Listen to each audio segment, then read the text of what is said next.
What's up, everyone? Welcome back to the channel, and if you're new here, glad to have you join us. Today we're diving into what might be one of the most overpowered crossover scenarios I've ever thought about. So you know how Deku started out quirkless, right? Well, what if there was a reason for that? What if Izuku Midoriya wasn't just some regular kid, but actually the reincarnation of the strongest Jujutsu sorcerer who ever lived, Gojo Satoru? I know, it sounds absolutely insane, but hear me out. Imagine Deku suddenly awakening memories of his past life, remembering techniques like Limitless and the Six Eyes. How would that change literally everything we know about My Hero Academia? Would he even need one for all anymore? And how would the hero world react to someone who could potentially solo most villains without breaking a sweat? This is definitely going to be a fun one to explore, so let's jump right in and see just how broken this scenario could get. The concrete was cold against Izuku Midoriya's cheek. He couldn't remember falling, couldn't remember the moment his legs had finally given out beneath him.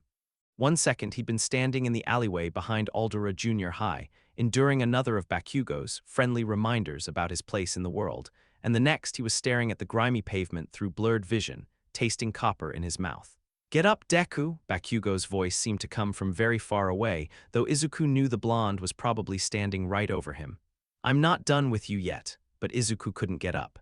Something was wrong, terribly, fundamentally wrong. It wasn't just the pain from Bakugo's latest beating, though his ribs certainly ached and his left eye was already beginning to swell shut. No, this was something deeper, something that made his head feel like it was splitting open from the inside. "You're weak." The thought came with such crystalline clarity that for a moment, Izuku wondered if he'd spoken it aloud. But the voice wasn't his. It was deeper, more confident, tinged with an arrogance that 14-year-old Izuku Midoriya had never possessed. "You let them hurt you. You let them walk all over you because you think you're powerless." "What?" Izuku whispered, his voice barely audible over the sound of Bakugo's increasingly agitated shouting. And then the world exploded. Not literally, though for a terrifying moment, Izuku thought one of Bakugo's explosions had finally done real damage to his brain. Instead, it was memories that exploded through his consciousness like shrapnel, each one sharp enough to cut, bright enough to blind. A young man with snow-white hair and impossibly blue eyes, standing before a classroom full of teenagers. "My name is Gojo Satoru. I'm your new teacher, and I'm going to make sure you're all strong enough to survive in this world." The same man, older now, his confident smile faltering as he watched a brown-haired girl walk away with someone who had once been his best friend. "I should have been stronger. I should have saved them both." Blood, so much blood. A battlefield that stretched beyond comprehension, filled with monsters that defied description. And through it all, that white-haired man fighting with a power that seemed to bend reality itself. Infinite void. The words echoed through a space that wasn't space, a domain where thought became reality and reality became thought. Everything and nothing all at once, forever and never, Deku. The shout yanked Izuku back to the present so violently that he gasped, his eyes snapping open wide. But something was different. Everything was different, he could see. Not just see in the way that normal people saw. Izuku had always had perfect vision, much to his mother's relief and the doctor's mild surprise. This was something else entirely. This was seeing the way light moved through the air, seeing the tiny particles of dust dancing in the afternoon sun, seeing the heat signatures radiating off Bakugo and his cronies, seeing. "What the hell is wrong with you?" Bakugo demanded, crouching down to grab Izuku by the front of his shirt. "You've been lying there like a dead fish for 5 minutes." Izuku stared at him, really stared, and for the first time in his life, he wasn't afraid of Katsuki Bakugo. Because when he looked at his childhood friend, former friend, tormentor, he could see everything. The micro-expressions that betrayed Bakugo's frustration and confusion. The way his quirk factor pulsed beneath his skin like a second heartbeat, nitroglycerin-like sweat building up in his palms. The slight tremor in his hands that spoke of uncertainty masked by aggression. Most importantly, he could see the space between them. Not just the physical distance, but something more fundamental. The way the air moved, the way gravity pulled, the way everything existed in relation to everything else. It was like seeing a mathematical equation written across the fabric of reality itself. Six Eyes. The name came to him unbidden, along with another flood of memories that made him dizzy. A power that let its user see and understand the world on a level that most people couldn't even comprehend. Combined with a technique called Limitless, it made someone effectively untouchable, able to manipulate space itself with nothing more than thought and will. Someone like Gojo Satoru, someone like him, I asked you a question, Bakugo snarled, his palms beginning to spark. What's wrong with you? You look like you've seen a ghost. Maybe I have, Izuku thought, but what he said was, nothing's wrong, Kacchan. I'm fine, but that wasn't true either because his voice sounded different. Still higher than the memories suggested it should be, he was only 14 after all, but there was a confidence there that hadn't existed before. A certainty that made Bakugo's eyes narrow dangerously. Don't lie to me, Deku, Bakugo growled. You're acting weird, weirder than usual. One of Bakugo's friends, Tsubasa, Izuku remembered, though the name came with a strange sense of detachment, shifted uncomfortably. Maybe we should go, Bakugo, he looks really out of it. I'm not going anywhere until this useless piece of Bakugo never got to finish the insult, because that was when his temper finally got the better of him and he triggered his quirk. The explosion should have caught Izuku full in the face, should have sent him sprawling, should have left him with burns that would take weeks to heal properly, should have been just another reminder of how powerless he was in a world full of quirks. Instead, it stopped.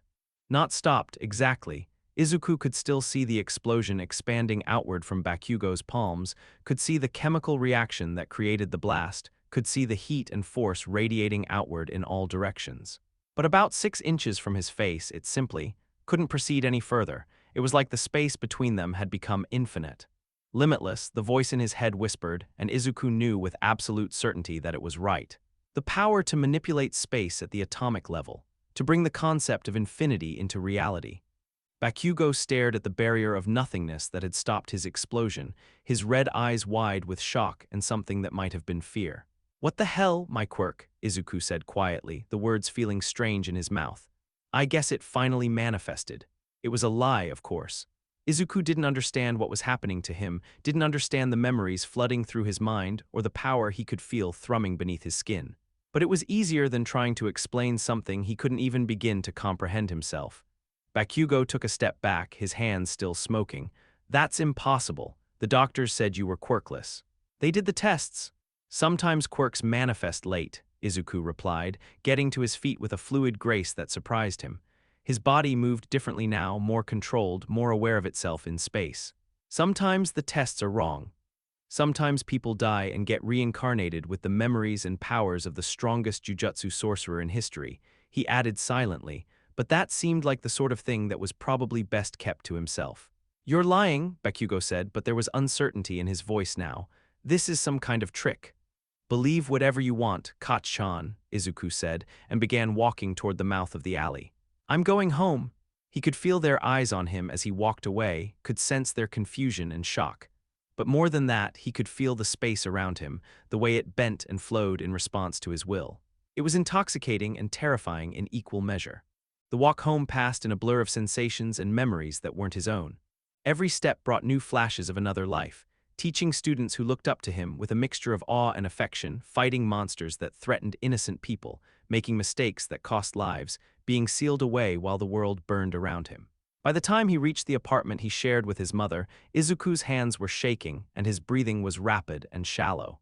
He fumbled with his keys, cursing under his breath when his fingers refused to cooperate. Izuku, his mother's voice came from the kitchen, concerned and warm. You're home early. How was school? Fine, Mom, he called back, finally managing to get the door unlocked.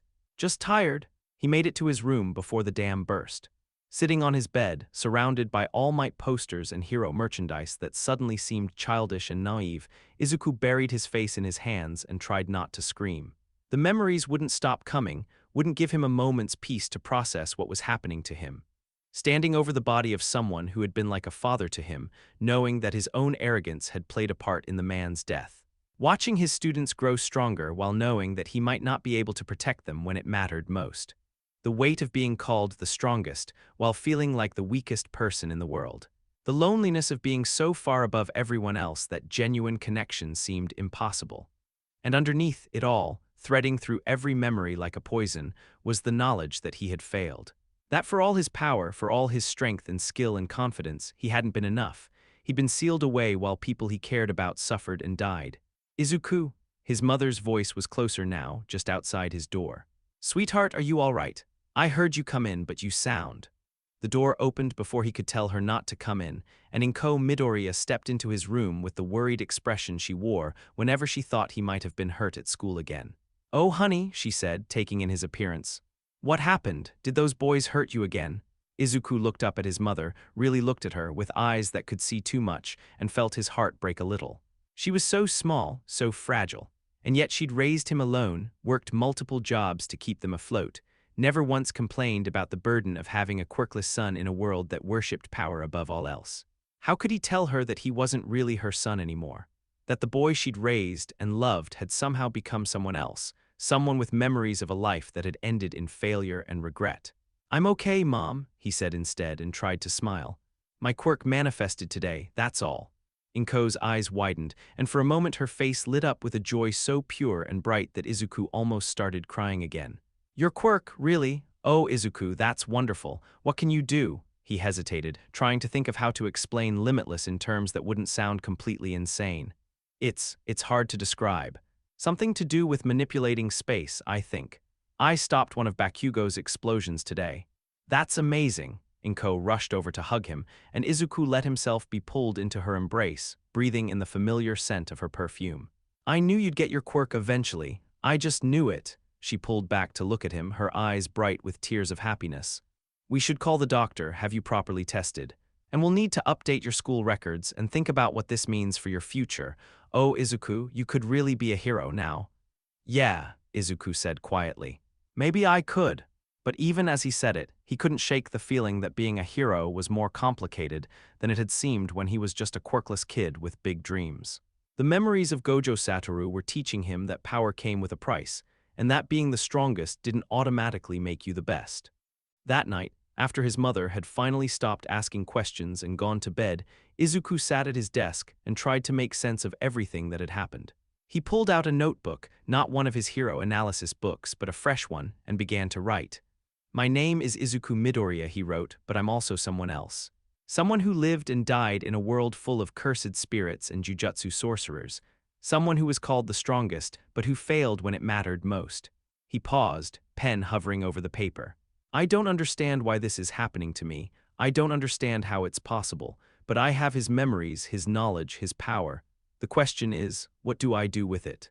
Gojo Satoru tried to create a world where the strong protected the weak, where his students could grow up without having to bear the burden he carried.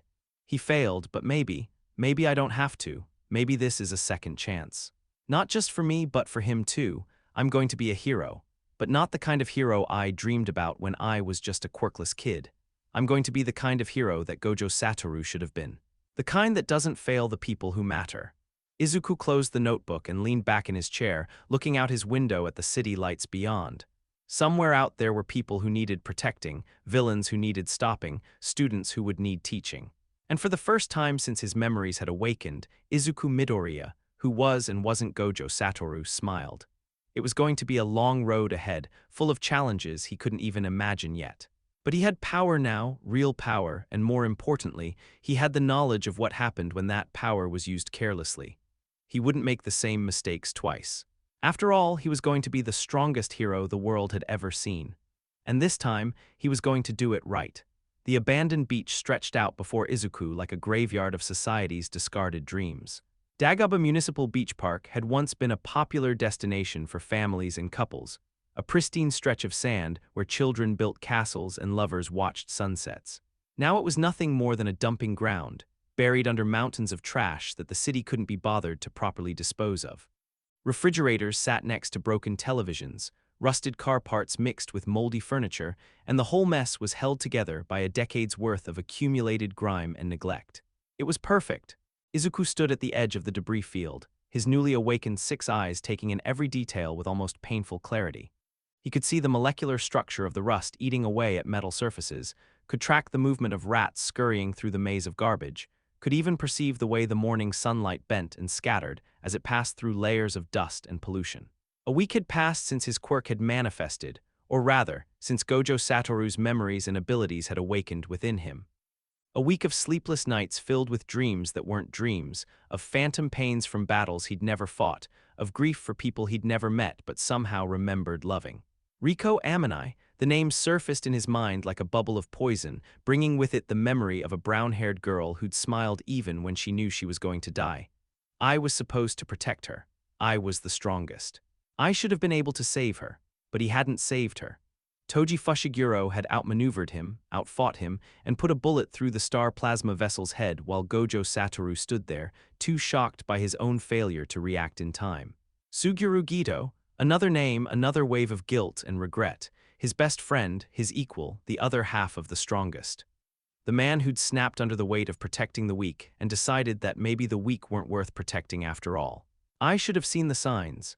I should have helped him before he fell so far that there was no way back. But he hadn't seen the signs, or maybe he had and chosen to ignore them. And 10 years later, he'd been forced to kill the person he'd cared about most in the world. Yuji, Megumi, Nobara, all of them. His students, bright and brave and so determined to make the world better. The kids he'd sworn to protect, to teach, to guide into a future where they wouldn't have to bear the same burdens he had. I left them. When they needed me most, I wasn't there. Stop it, Izuku whispered to himself, pressing the heels of his palms against his eyes. Just stop. But the memories wouldn't stop. They never stopped now, a constant stream of guilt and regret that made it hard to sleep, hard to eat, hard to pretend that he was still just Izuku Midoriya, quirkless loser with impossible dreams. He tried telling his mother about the dreams, carefully editing out the more disturbing parts and framing them as side effects of his quirk manifesting. Dr. Yujiko had been surprisingly interested when they'd visited his clinic, running test after test and muttering about late-blooming spatial manipulation quirks and neurological adaptation symptoms. The diagnosis had been relatively benign. His brain was still adjusting to his new abilities, causing vivid hallucinations and false memories that would fade with time. He'd been prescribed mild sedatives and told to avoid overusing his quirk until his body had fully adapted. Izuku had nodded and smiled and thrown the pills away the moment he got home, because they weren't false memories and they weren't going to fade. They were real as his own childhood, as real as the power he could feel thrumming beneath his skin. Somehow, someway, he was carrying the experiences of a man who had lived and died in another world entirely. The question was what to do about it. "All right," he said aloud, his voice echoing across the empty beach. "Let's see what I can actually do." He started small, focusing on a crushed soda can about 10 feet away. The six eyes let him see it in perfect detail, the way the aluminum had been compressed, the residual sugar crystals clinging to the inner surface, the microscopic bacteria beginning to break down the organic material. More importantly, he could see the space around it. The way the air molecules moved, the gravitational forces at play, the fundamental structure of reality itself. It was like looking at a three-dimensional equation that he could solve simply by thinking about it in the right way. Limitless, he thought, extending his hand toward the can. The power to manipulate space at the atomic level. To bring the concept of infinity into reality. He focused on the space between his hand and the can, imagining it expanding, stretching, becoming literally infinite. For a moment, nothing happened. Then the air began to shimmer, like heat waves rising from summer pavement, and the can started to move away from him, sliding across the sand as if pushed by an invisible force. Infinity, Gojo's memories whispered. The neutral state of limitless. By amplifying the space between yourself and your target, you create an infinite barrier that nothing can cross. Izuku held the technique for as long as he could, watching the can move further and further away until his head began to pound and his vision blurred. When he finally let go, the can was nearly 50 feet from its starting position, and Izuku was breathing hard, sweat beading on his forehead despite the cool morning air. "Okay," he panted. That's something." Next, he tried the opposite approach. Instead of expanding the space, he tried to compress it, to bring things closer together. He focused on a broken microwave about 20 feet away, imagining the distance between them shrinking, collapsing in on itself. This time, the effect was much more dramatic. The microwave lurched toward him like it had been yanked by an invisible chain, sliding across the sand and debris with surprising speed. Izuku yelped and dove to the side as the appliance went careening past him, only stopping when it crashed into a pile of old tires with a resounding clang.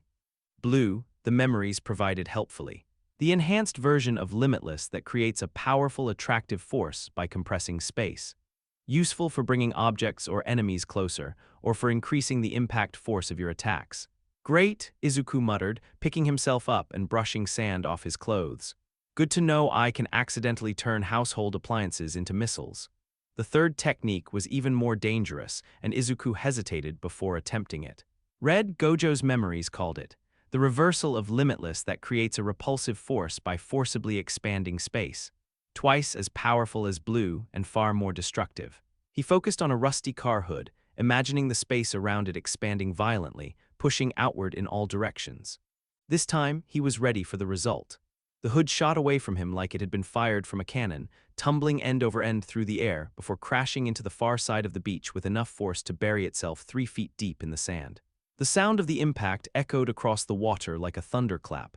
Izuku stared at the crater his attack had created, his mouth dry and his hands shaking. That kind of power.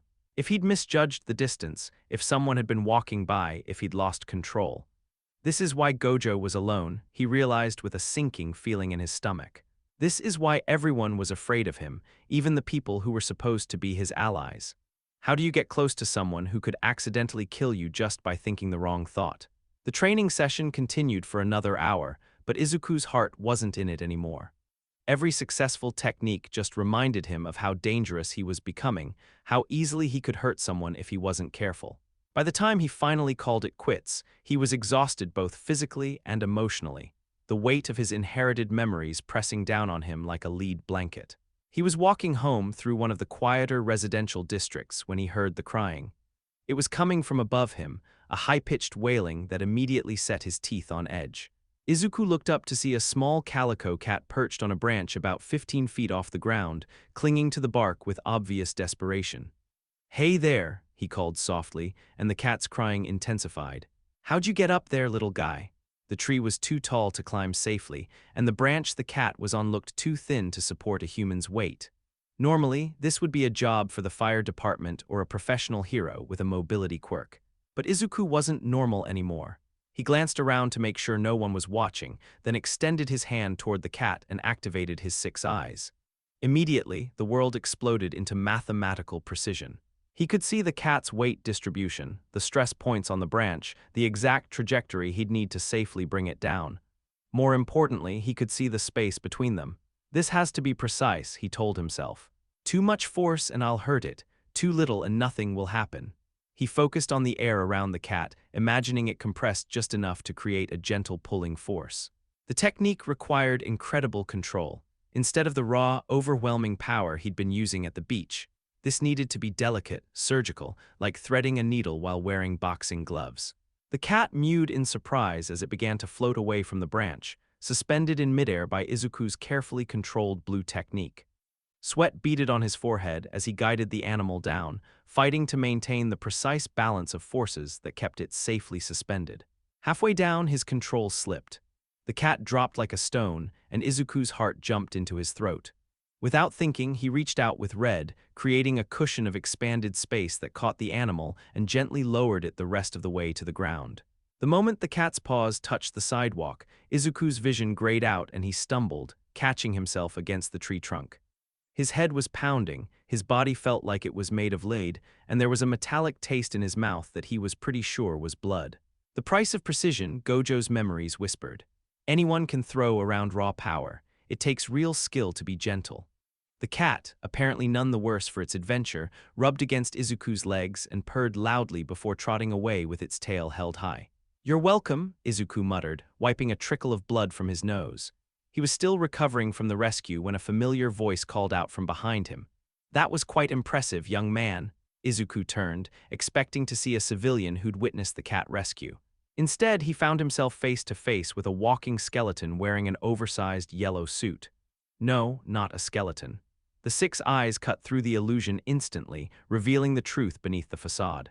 This was a man, tall and powerfully built, but wasted away by some terrible injury or illness. His quirk factor burned like a dying star, brilliant but fading, and there was something about his presence that made the air itself seem to hum with barely contained power. All Might Izuku realized with a start, but not the All Might everyone else sees. This is his true form. Izuku started to say, then stopped. How was he supposed to respond to this? The #1 hero had just witnessed him using his quirk in public, without a license, to perform what was technically vigilante activity. All Might seemed to sense his confusion, because his skeletal features softened into what might have been a smile. "Don't worry, you're not in trouble. I was just curious about your technique. Spatial manipulation, isn't it? Very rare and very useful when applied correctly." "How did you?" Izuku began, then caught himself. Of course, All Might would recognize a quirk when he saw one. The man had been fighting alongside and against people with unusual abilities for decades. "The way you moved the air," All Might explained, his voice much quieter than the booming tone he used in public. "Most people with telekinetic-type quirks create visible distortions when they work. You barely disturb the surrounding environment at all. That takes remarkable control." Izuku felt his cheeks heat up. All Might, the real All Might, not the public persona, was praising his technique. A week ago, he would have fainted from excitement.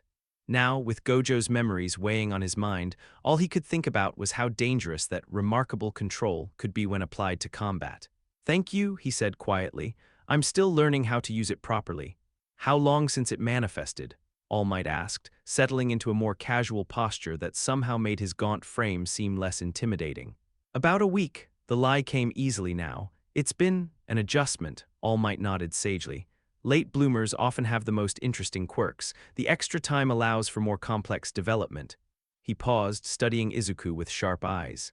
"You said you're learning to use it properly. Have you given any thought to what you want to do with that power?" "Save people," was Izuku's first thought. "Protect the weak. Make sure no one else has to carry the burden of being alone at the top." But what he said was, "I want to be a hero." "Do you?" All Might's voice was genuinely curious, not mocking or dismissive. "Why?" The question caught Izuku off guard. A week ago, the answer would have been simple. Because heroes save people, because they make the world better, because All Might inspired him to dream of something greater than himself. Now, with memories of failure and loss echoing in his mind, the answer was more complicated. "Because someone has to," he said finally. "Because there are people out there who can't protect themselves, and if those of us with power don't stand up for them, who will?" All Might was quiet for a long moment, his expression unreadable. When he spoke again, his voice carried a weight that Izuku hadn't expected. "Power is a heavy burden, young man. The stronger you become, the more people will expect from you, the more responsibility you'll have to bear." "Are you prepared for that?" No, Izuku thought. Gojo Satoru wasn't prepared for it, and he had decades to learn. "How can I be ready for something that destroyed someone so much stronger than me?" But aloud he said, "I have to be. Even if I'm not ready now, I have to try to become ready." All Might studied him for another long moment, then nodded slowly. "That's a good answer. Better than most I hear from aspiring heroes." He straightened up, and for just a moment, some of his public persona's confidence leaked through. "What school are you planning to attend?" Izuku said without hesitation. "If I can pass the entrance exam." "I'm sure you'll do fine," All Might said, and there was something in his voice that suggested he meant it. "A young man with your control and your attitude. The world could use more heroes like that." He turned to go, then paused and looked back over his shoulder. "A word of advice, if you don't mind. That level of precision takes a lot out of you, doesn't it? Make sure you're taking care of yourself. Power without sustainability is just a recipe for burnout." And with that, he was gone, disappearing around a corner with surprising speed for someone who looked like a strong wind would blow him over. Izuku stood alone on the sidewalk, his mind reeling. All Might had seen through his quirk's true nature in a matter of minutes, had recognized the strain it put on his body, had even guessed that he was pushing himself too hard. More than that, the number one hero had looked at him, really looked at him, and seen potential worth encouraging. He's right about the sustainability, Izuku thought as he resumed his walk home. Gojo's memories show me what's possible, but they don't show me how to build up to it safely. I need to be smarter about this, more careful. The apartment was quiet when he got home, his mother having left for her evening shift at the office. Izuku heated up leftover curry and sat at the kitchen table, staring out the window at the city lights beginning to flicker on. The strongest, he mused, thinking about Gojo's memories and All Might's warning. Everyone called him the strongest, but what did that really mean? He couldn't save Riko, he couldn't save Guido, he couldn't even save himself in the end. Maybe being the strongest isn't about having the most power. Maybe it's about knowing how to use whatever power you have in the right way, at the right time, for the right reasons. Maybe it's about not being alone. Izuku pulled out his notebook and began to write, documenting the day's training and the insights he'd gained. But more than that, he began to plan. Not just how to use his abilities, but how to build the kind of relationships that would keep him grounded, the kind of support system that Gojo Satoru had never quite managed to maintain. Yua was just the beginning. If he was going to be the strongest, he was going to do it right this time. He was going to be the kind of strong that actually mattered. The gates of Yua High School loomed before Izuku like the entrance to another world.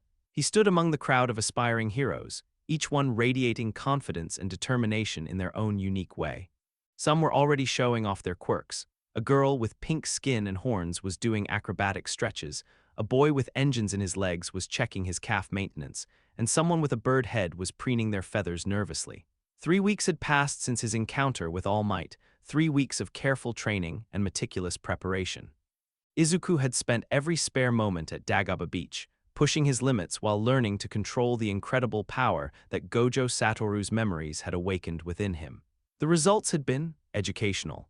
6 broken appliances, 1 accidentally demolished shed, and a crater that I had to fill in before anyone noticed, he catalogued mentally. But I can maintain infinity for almost 10 minutes now, and my precision with blue and red has improved dramatically. More importantly, he'd learned to hide the true nature of his abilities. To anyone watching, Izuku Midoriya had a spatial manipulation quirk, rare but not unheard of. The kind of power that could move objects through compressed or expanded space, create barriers, and enhance physical attacks with gravitational forces. They had no idea he was manipulating the fundamental structure of reality itself. Wow, this place is even bigger than it looked in the pictures. The voice belonged to a girl with brown hair and rosy cheeks who was bouncing excitedly on her toes as she stared up at the school's massive facade. Everything about her radiated warmth and enthusiasm, from her bright smile to the way she gestured animatedly as she talked to herself. "It's certainly impressive," Izuku agreed, and the girl turned toward him with a surprised but pleased expression. "Oh, hi there," she extended her hand with the kind of genuine friendliness that seemed to be her default setting. "I'm Uraraka Achako. Are you here for the Hero Course entrance exam too?" "Izuku Midoriya," he replied, shaking her hand. "And yeah, I am. You seem pretty excited about it." "Are you kidding? This is UA, the best hero school in Japan." Uraraka's eyes practically sparkled as she spoke. "I've been dreaming about this for years. What about you?" "What's your quirk?" "Inherited memories and abilities from the strongest jujutsu sorcerer in history, along with the power to manipulate space at the atomic level," Izuku thought. "But somehow I don't think that would fit on the application form." "Spatial manipulation," he said instead, which was technically true.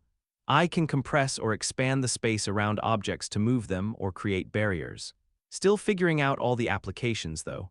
"That sounds really useful. Mine's zero gravity. I can make things float by touching them."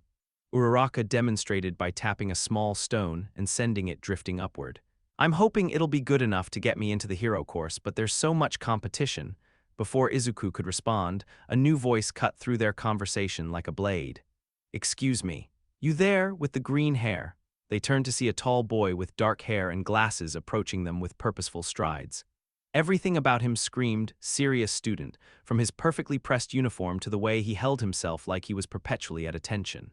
"Yes," Izuku replied, noting the way the newcomer's quirk factor pulsed in his legs, some kind of enhancement, probably speed-related. "I couldn't help but overhear you discussing your quirks," the boy said, adjusting his glasses in a gesture that seemed habitual. "While I appreciate the desire to network with fellow examinees, don't you think it would be more appropriate to focus on the task at hand? We are, after all, competing for limited spots in the hero course." Wow, Izuku thought, Gojo's more sardonic memories coloring his reaction. "Someone takes himself very seriously. Let me guess, prestigious family, high expectations, probably has a stick surgically implanted where the sun doesn't shine." But what he said was, "You're probably right. I'm Izuku Midoriya, by the way." "Tenya Ida from Sumi Private Academy," the boy replied with a precise bow. "I must say, your attitude is refreshingly mature. Most of our peers seem to be treating this as some sort of social gathering rather than a serious evaluation of our heroic potential." "Well," Uraraka interjected with a slightly strained smile, "maybe they're just trying to stay relaxed before the exam. Being too tense can make you perform worse, right?" Ida considered this seriously, as if he were analyzing a complex philosophical question. "That's actually a valid point. Perhaps a moderate level of social interaction does serve to reduce pre-performance anxiety. My apologies if I came across as overly critical." "He's got a good heart," Izuku realized, his impression of the boy softening. "Just wound a little too tight. Probably puts a lot of pressure on himself." Their conversation was interrupted by the arrival of Present Mike, whose appearance on the stage sent a wave of excited murmurs through the crowd. The voice hero looked exactly like he did on television, wild blonde hair, dark sunglasses, and a grin that could power a small city. Welcome to Yua's entrance exam, future heroes. His amplified voice boomed across the assembly area. Are you ready to show us what you've got? The explanation of the practical exam was straightforward enough. Destroy robots in a mock city environment to accumulate points, with different robot types worth different amounts. 1-pointers were small and fast, 2-pointers were medium-sized and moderately armored, and 3-pointers were large and heavily defended. There's also a 4th type of robot, Present Mike continued, but it's worth 0 points. It's just an obstacle, so you'd best avoid it. An obstacle worth 0 points, Izuku mused, but they're including it in the explanation, which means it's important somehow. Maybe it's a test of judgment. Or, Gojo's memories provided a different perspective. In real heroics, the most important things often can't be measured by a point system. Saving lives, protecting civilians, making the hard choices, those don't come with a score attached. Now get out there and show me what Plus Ultra looks like. The crowd dispersed to their assigned testing areas, and Izuku found himself separated from both Uraraka and Iida. That was probably intentional. Yua wouldn't want examinees who had already met to coordinate their efforts during the test. Testing Ground Beta was a marvel of engineering, a complete mock city with buildings, streets, and infrastructure that looked completely real. The attention to detail was incredible, right down to the street signs and window displays in the fake storefronts. This must have cost a fortune to build, Izuku thought as he examined the urban environment with his 6 eyes. But I guess when you're training the next generation of heroes, no expense is too great. Present Mike's voice echoed across the testing ground. Start! Immediately, the other examinees scattered in all directions, racing to find and engage the robot targets. Izuku took a different approach, activating his 6 eyes to their fullest extent and taking in the entire battlefield at once. There, he thought, cataloging robot positions throughout the mock city. 17 1-pointers, 11 2-pointers, and 6 3-pointers within a 4-block radius. Plus, something much larger moving through the industrial district, the 0-pointer probably. Rather than charging in blindly, Izuku moved with purpose, heading for a cluster of robots that other examinees had overlooked. His first target was a 3-pointer that had gotten wedged between 2 buildings, its bulk making it an easy target for his spatial manipulation. He extended his hand toward the robot and activated blue, compressing the space around its center of mass. The effect was immediate and dramatic. The 3-pointer imploded like a crushed soda can, its armor collapsing inward until it was a compact ball of twisted metal. 3 points, Izuku noted, already turning toward his next target. And it looked like a quirk that creates powerful attractive forces. Nothing suspicious about that. A 1-pointer rounded the corner, its sensors locking onto him immediately. Instead of destroying it outright, Izuku decided to test his precision. He used blue to grab the robot and red to launch it directly into a 2-pointer that was advancing down the street behind him. The collision sent both robots crashing into a storefront with enough force to trigger their destruction protocols. The watching cameras would see it as clever tactical thinking, using one opponent as a projectile weapon against another. 5 more points. This is almost too easy. But as Izuku continued through the mock city, systematically dismantling robots with what appeared to be increasingly creative applications of spatial manipulation, he began to notice something troubling. Many of the other examinees were struggling, not because they lacked power or determination, but because they were so focused on accumulating points that they weren't paying attention to their surroundings. A girl with long black hair had gotten cornered by 3 1-pointers while trying to reach a high-value target.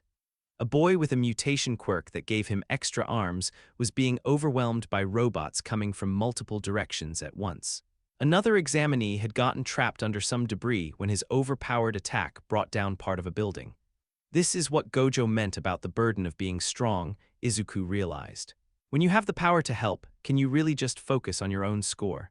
His internal debate was cut short by a sound that made his blood run cold, a scream of genuine terror coming from several blocks away. Izuku's 6 eyes immediately zeroed in on the source of the distress. A massive robot, easily 50 feet tall and armed with enough weaponry to level a city block, was advancing through the main plaza, the 0-pointer. And directly in its path was a familiar figure with brown hair and rosy cheeks, trapped under a piece of concrete debris and unable to move. Uraraka. Without conscious thought, Izuku launched himself toward the plaza, using red to propel himself through the air in bounding leaps that carried him across the rooftops faster than any normal movement could manage. Other examinees were fleeing the area, smart enough to recognize that the zero-pointer wasn't worth engaging.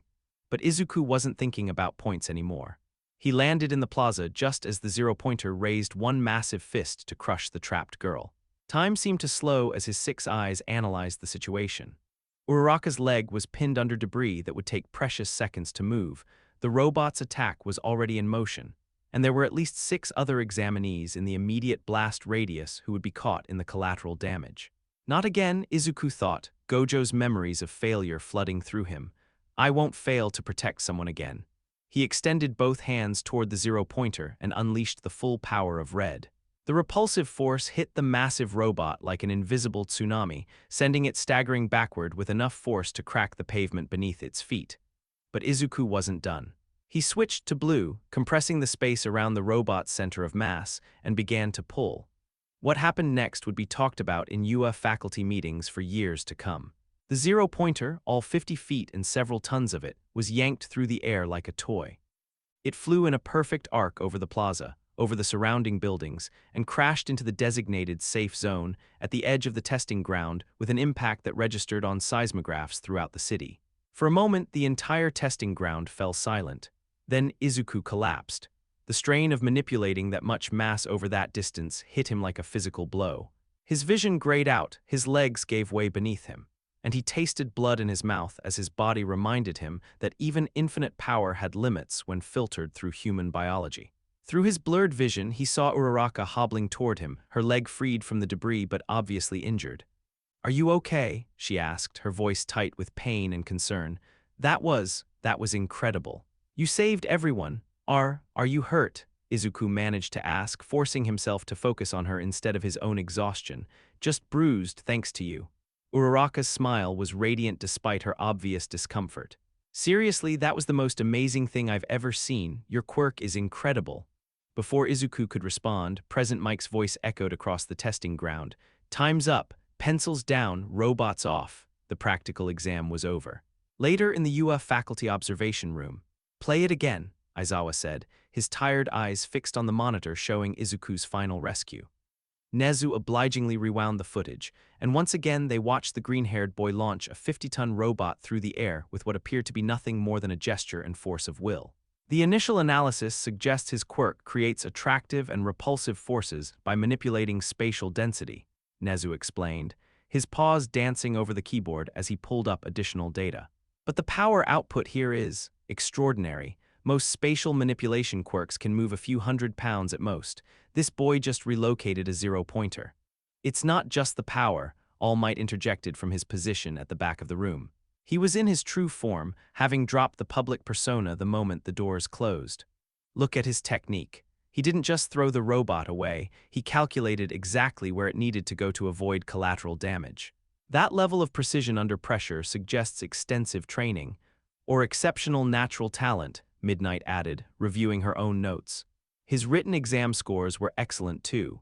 Strong across the board, but particularly high in physics and mathematics, the kind of academic foundation that would support advanced quirk development.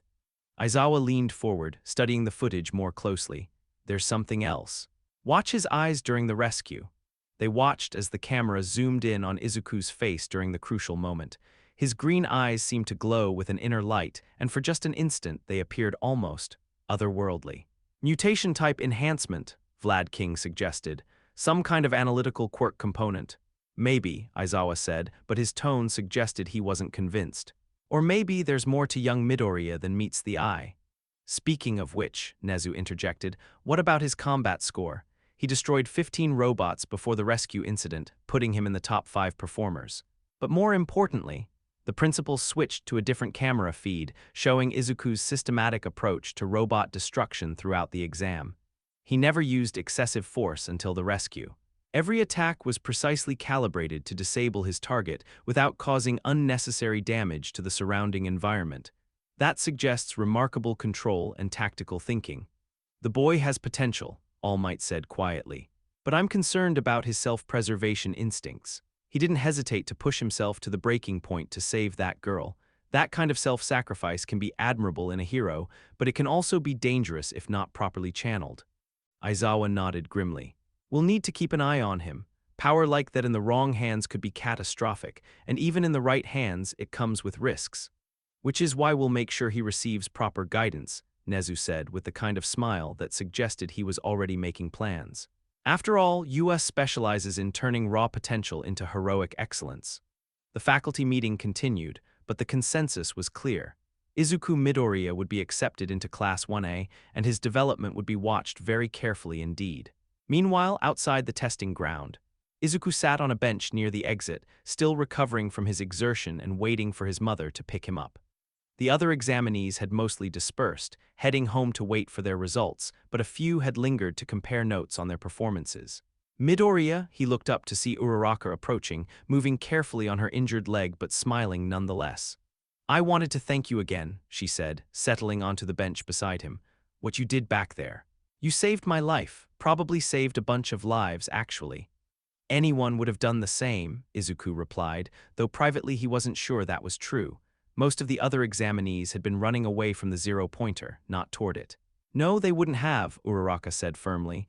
"I saw their faces. They were scared, I was scared, but you didn't even hesitate, you just acted like a real hero would." Like Gojo should have, Izuku thought.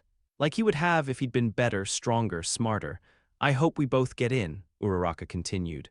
"I think you'd make an amazing hero, the kind that actually makes a difference, you know." Before Izuku could respond, his phone buzzed with a text from his mother saying she'd arrived. He stood, still a bit unsteady but feeling much better than he had immediately after the rescue. "Good luck with the results," he told Uraraka. "I'm sure you'll get in. Your quirk is incredible, and more importantly, you've got the right heart for it." As he walked toward the parking lot, Izuku reflected on the day's events. He'd certainly made an impression, probably too much of one, if he was being honest. The faculty would be watching him closely now, analyzing every aspect of his performance and trying to understand the true nature of his abilities. But he'd also saved lives, protected people who couldn't protect themselves, and proved that he could use Gojo Satoru's power for something greater than personal glory. Maybe this is what it means to be the strongest, he thought as his mother's car came into view. Not having the most powerful quirk or winning every fight, but being strong enough to do what's right when it matters most. Even if it means people will never stop watching, never stop questioning, never stop wondering what you're really capable of. It was a burden he was prepared to bear. After all, he'd inherited more than just Gojo's power, he'd inherited his responsibility too. And this time, he was going to do it right. And that's a wrap on this absolutely wild what-if scenario. I'll be honest, trying to balance Gojo's overwhelming power with the MHA universe was trickier than I expected, but I think we found some really interesting angles. What do you think? Would Deku with Gojo's abilities be too overpowered for the MHA world, or would it actually make the story more interesting? And how do you think characters like All Might or even All for One would react to facing someone with the 6 eyes? Drop your thoughts in the comments below. I genuinely love reading your theories and ideas for these crossover scenarios. If this concept got you excited, or if you want to see more anime crossover what-ifs like this, a like would really help me out and let me know you're enjoying this type of content. And hey, if you don't want to miss future videos exploring these crazy anime mashups, make sure you're subscribed with notifications on. Thanks for watching, and I'll see you in the next one.